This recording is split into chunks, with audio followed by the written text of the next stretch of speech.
कर्म वैसे तो 3 प्रकार के होते हैं। कर्म कितने प्रकार के होते हैं? कर्म कितने प्रकार के होते हैं? फास्ट 3। कौन कौन से? संचित, क्रियमाण, प्रारब्ध। पर आप ये कठिन भाषा में कभी समझा दूंगा, समझा दूं अभी समझ लो, फिर इसको मैं 2 में समझाऊंगा तो आपको बिल्कुल क्लियर समझ में आए। ये शास्त्रों की भाषा थोड़ा कठिन होती है पर हम आपको सरल समझाते हैं, पर फिर भी मैं ये भाषा थोड़ी आपको। संचित, क्रियमाण, प्रारब्ध। कर्म कितने प्रकार का होता है? 3। समझो, पहला होता है संचित, फिर होता है क्रियमाण और फिर होता है प्रारब्ध। तो मैं क्रियमाण से स्टार्ट करूं। जो हम कर रहे हैं, जोर से, जो हम अच्छा या बुरा जो हम कर रहे हैं वो क्रियमाण है। कौन सा कर्म हो रहा है? क्रियमाण। फिर ये क्रियमाण क्या होगा? संचित हो जाएगा। जो आज आपने 100 रुपए कमाया, तो जब आप काम कर रहे थे तो वो क्रियमाण कर्म था, पर उस क्रियमाण कर्म से आपको आज की मजदूरी में 100 रुपए मिले या 500 रुपए मिले, तो आपने 500 रुपए बैंक में जमा कर दिया। तो जो जमा हो गया आपका आज की कमाई जो जमा हो गई, तो जो कमाई थी वो किससे हुई? क्रियमाण से। क्रिया करने से ना कमाया, क्रियमाण से कमाया और कहां जमा हो गया? वो संचित हो गया। क्रियमाण फिर संचित, और फिर वही जो 500 रुपए आज कमाया तो आपने बैंक में जमा कर दिया। तो बैंक में जमा करना मतलब स्टोर कर लेना, मतलब अब वो जमा हो गया। अब जब आप उसे निकालोगे कि भाई साहब मेरे 500 जमा है, जरा 300 रुपए की जरूरत है, आप दे दो, तो जो निकाल रहे हैं वही है प्रारब्ध। जो कर्म आपने किसी जन्म में किया, वो किया हुआ कर्म एक जगह पर स्टोर हो गया।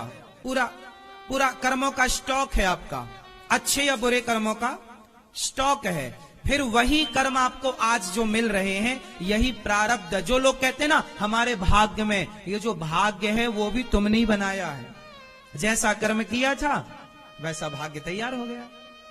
तो क्रियमाण से संचित, आज का किया संग्रह, संचित, और फिर जो मिलेगा अच्छा या बुरा वो प्रारब्ध। लोग कहते हैं ना प्रारब्ध में जो होगा मिलेगा, भाग्य में। प्रारब्ध और भाग्य पर्यायवाची है।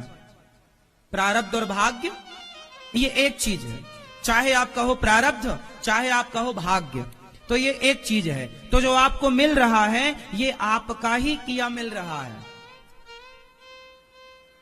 अच्छा ये बताओ, जज साहब किसी को यदि फांसी की सजा देते हैं तो क्या जज साहब की उस अपराधी से कोई पर्सनल दुश्मनी है? तो जज साहब ने फांसी की सजा क्यों दी? जज ने फांसी नहीं दी। जज कभी फांसी नहीं देते। जज तो अपना जजमेंट सुनाते हैं। उसके अपने कर्मों ने, उसके अपने गुनाहों ने उसे फांसी तक पहुंचाया। जज का कोई उसमें कोई दुश्मनी नहीं थी, कोई घृणा नहीं थी, कोई द्वेष नहीं था। उन्होंने तो अपना जजमेंट दिया है। उसके इस फांसी का अपराधी जो है, दोषी कौन है? वो उसके अपने बुरे कर्म। क्यों किया तूने ये कर्म कि तुझे फांसी मिल रही है? तो जज का कोई रोल है?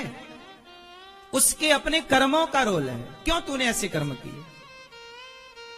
जज यदि किसी को बाइज्जत बरी करते हैं तो इसमें भी जज का कोई स्वार्थ नहीं। ऐसा थोड़ी कि जज साहब ने लाख रुपए लेके बाइज्जत बरी कर दिया, नहीं। उसमें भी आपके कर्म, आप निर्दोष थे, आपके कर्म साबित हो गए कि आप निर्दोष हैं, आप जाइए।